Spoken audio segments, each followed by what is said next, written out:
This is what's called the front crash box, which is this whole front clip basically. You can see this has been moved back.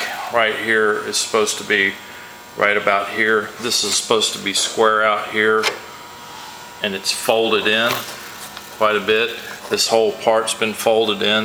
The frame rail here has been bent, and you can see where the frame rail and where this portion's buckled, and this frame rail, which goes all the way up into here. It actually, the frame rail goes up into here, into the main structure. Right here is the weld, and this will have to be cut out and welded back in.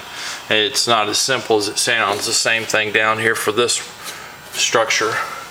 But this panel right here is riveted in. That all has to be unglued and unriveted and pulled out and then straightened out.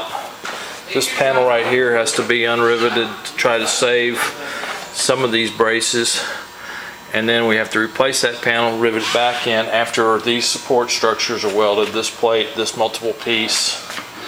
We've also got this whole front header panel where you can see where the bumper actually mushed in and came across. So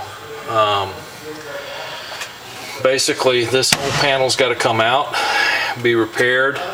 This is going to have to be frame rail replaced here. I've got a price for a frame rail here, and the lower frame rail and the upper frame rail. This header piece, we're going to attempt to repair this piece where it's folded. It's riveted here. This is sheet aluminum. Hopefully we can do that.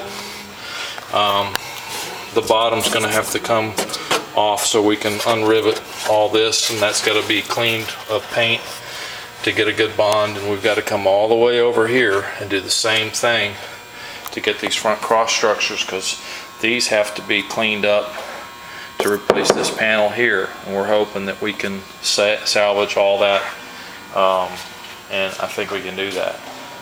As far as